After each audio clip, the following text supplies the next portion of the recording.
Okay, so we got this chica here, which is playing copyright music, and so I can't actually reproduce the video. But she is saying that in 2023, her therapist told her to divorce her husband. And she also diagnosed the husband with narcissism, even though she never met him. And then she enabled every BPD paranoia that this chick had. And even though she told her to cut off her entire family, she made the mistake and recommended the psychiatrist to other people in her life. And the psychiatrist lied to her, told her that she is special, told her that she's a genius. And eventually she finds out that the psychiatrist herself is divorced, right? And you have a lot of these videos on TikTok, especially now that people found out how ChatGPT and Gemini are usually suggesting people get divorces. The reason isn't that the AI is malicious, or in this case, it's not even that the people trained the AI to say this. It's because it was actually trained on psychology books and Reddit. And so you actually get to notice that this is a big thing, right? A lot of psychologists actually are single. They actually are divorced. And I've noticed this when I was growing up and I had to decide what university I should go to. And one of the universities was psychology. And I was noticing how almost everyone that went to psychology got a divorce. And so you have to stop and think. It's like, well, hold on a little bit. Like, what is the purpose of this institution? Like, what exactly is it trying to create? And the idea is like normal functioning human beings, right? Like, if a person doesn't function normally and it deviates, then it must have a psychosis. And that's why, they need to get fixed with therapy. But how can people be normal if they're constantly divorced? And how can so many psychologists who actually understand how a human being should be like and all the methods in order to correct a human being that's wrong, end up getting divorced? And the answer is actually very simple. There's two main problems going around here. The first one is that we need to understand how a psychologist actually makes money, right? Because this is the main reason a person gets a job. It's in order to feed themselves and their family. Like, without a job, people starve. And so how do psychologists make money? What is the actual incentive? And there's this meme which accurately portrays it. Are you ready for me to diagnose your totally normal reaction to our shitty society as a mental illness so I can get you addicted to mind-altering drugs for the rest of your life? Well, this seems like a joke. It is actually the profitable thing for a psychologist to do. It's actually how they can make money, right? By working with the pharmaceutical industry and getting a cut, they make money like that. But that's not the only thing. The most important thing is to make sure that the person never gets quote-unquote fixed. That the issues that people have are recurring issues. If you go to a psychologist and imagine that he would somehow make all your problems go away, right? Like, he would actually manage to heal you. He loses a customer. Now, unlike a doctor, right? Like, usually when people have appendicitis, like, they have to go to a doctor. People that believe they have social or mental issues, they don't have to go to a psychologist. Like, a lot of people have other ways of dealing with trauma, usually through family, circle of friends, the church, right? Like religious communities. Not all go to a psychologist. And so psychologists, especially who are high in number now, because a lot of women have went to psychologist school, realize that in order for them to stay in business, like, they need to make sure that the person constantly returns to them. And so the therapy, and even psychologists will say it, is not a fix. It's part of a process, right? And so, like, they want you to keep going there for years on end. And by causing, like, all these problems, by, getting you to have a divorce, by telling you to stop talking with your family, by doing all of these things, like they make sure that the trauma constantly continues. Like they're isolating you from the things in your life that could actually bring happiness and fulfillment in order to keep going there and spend money by the hour. I don't even know why this is controversial, by the way. Like, I don't even know why people are outraged like that. Like, isn't this the financial incentive? Isn't this, like, literally how you can make more money rather than less? Now, there is another thing that's going on. Men and women are actually different. And I don't know why this is controversial or who decided that is controversial, but everyone with eyes can absolutely see that men and women have different pleasures, different wants, different needs, because men and women are there to complete each other. They're not there to compete with each other.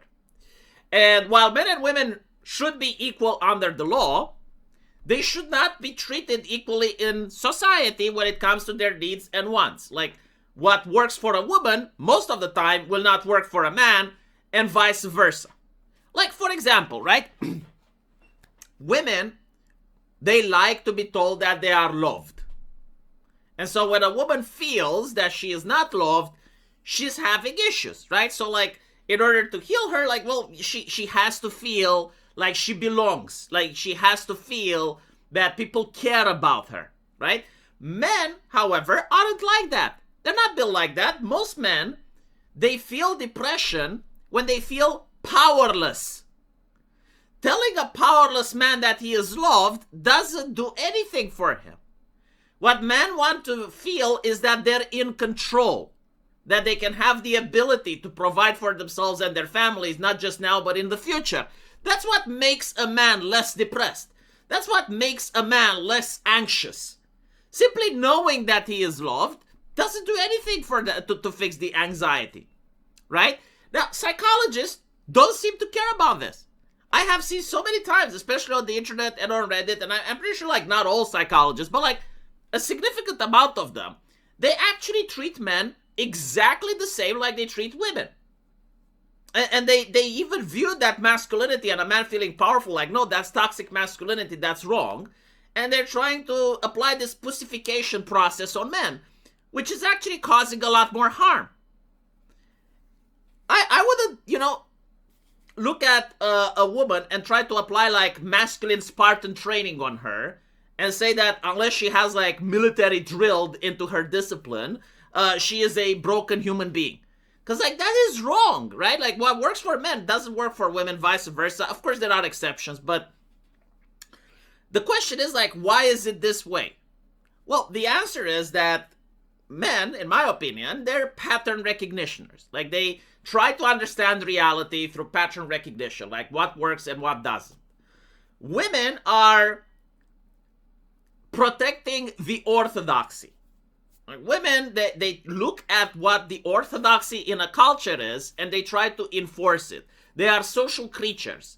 They're trying to make sure that their relationship with other people is favorable. Men don't give a fuck about that. A man goes to a workplace, he doesn't care what his colleagues think. He wants to do the job, he wants to do it properly, and he wants to go home. That's how most men think, right? Women aren't like that. Women actually care what their colleagues think. They actually care about the feelings. And, what if I dress like this? When the other woman who's not as rich as I get upset because, right? These are things that a man doesn't even care about. And the reason is that women care about orthodoxy, men care about pattern recognition. When psychology was created, the original people that were making it were men, right? Like Jung, Freud, all the others, they were focused on pattern recognition.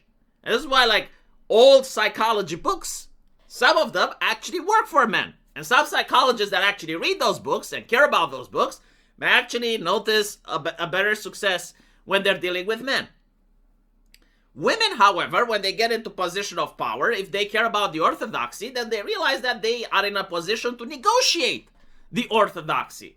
And simply having people that negotiate something, they will negotiate things that it's in their advantage.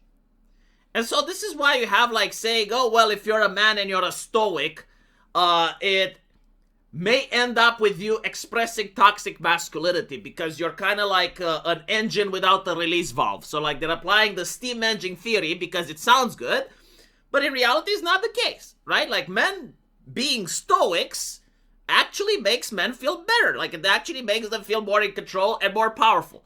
But modern psychology books, like, they actually preach against that, right? Because, like, stoicism is actually something that they consider harmful. And this is why you have, like, so many videos on the internet right now with stoic philosophy blowing up, because a lot of men are reading them and they're like, holy shit, like, this sounds a lot better than what my teacher told me, or what the Guardian wrote, or what the people on Discord or Reddit told me. It's like, no, like, stoicism actually helps me, right? And so, all in all, I would say that, yes, the fact that psychologists make money from recurring customers, they absolutely have no reason to try and treat any of the problems that people go with. In fact, they actually try to make the problems worse. And I don't even know, like, if this is, like, the psychologist himself being aware of it. I think it's more at an institutional level. I think, like, the guides, the practices, and all of the other things that psychologists are told by people that have created those guides built around the premise that they want psychology as an institution to keep making money.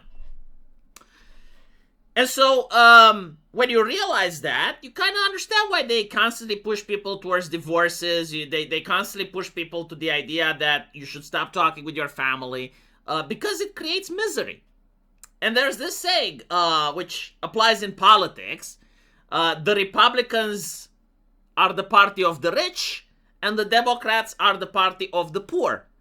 This is why the Democrats want you to be poor, and why the Republicans want you to be rich. It's not exactly how it is, but, you know, when you think about it from a logical perspective, if premise 1 is true, then premise 2 would also be fulfilled.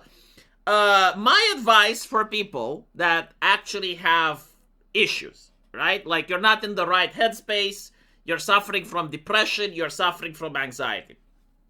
This is my genuine advice. I'm not a Christian, okay? Like, I'm not a religious person. I'm an atheist. But I would encourage these individuals to find a religion that they like. Again, it doesn't have to be Christianity. It can be Judaism, Islam, Taoism, some Buddhism, like whatever the fuck you want. No, like, find something that you like and talk to a religious leader. Just talk to a religious leader, right? Like, go into a mosque, talk to an imam. Go talk to a rabbi. Go talk to a Christian of whatever denomination you want. Why is that important? These institutions have existed for thousands of years. Okay? Like, even if I'm an atheist, I do not believe in the supernatural. I do not believe in the mystical. But I do believe in human institutions, right? Which have operated for thousands of years and have very strong institutional memories. And part of their social function was to actually deal with people that had marriage issues, alcoholic problem, anxiety, and other things. These institutions do not make money by talking to you, right? When you go to a priest and you have a confession, he's not making money because you're going to him and you're having a confession. What he wants to do is to fix your problem so that you're happy and you donate to the church. So his financial method actually encourages for him to fix your issues. Meanwhile, the psychologist, his financial method encourages you to keep coming, right? The priest wants you to be happy. He makes money by having people donate through charity. He doesn't require a subscription service unless you're a Mormon or some shit, right? And so people will find out that actually going to a church works. I have atheist friends that go to priests, and the priests are aware that they're atheists. They're very aware of why they're there, and they're not turning them back. They're actually giving them solid advice on how to deal with family issues, on how to deal with marital issues. How does the priest know? Well, the priest knows because he already dealt with the same shit 1,000 times. Like, he had 1,000 other people coming to him with confession and having, you know, like, my wife cheated on me, or I'm tempted to cheat on my wife, or this happened, that happened, I'm anxious, I don't know what to do. And he actually has solutions, most of them, that have nothing to do with God. They're like very pragmatic solutions. And I assume like other religious institutions are the same. And so if you're a young person watching this, do consider this alternative rather than going to a psychologist, spending thousands of dollars on advice that, from what I've seen, especially in the West, may actually be harmful to you.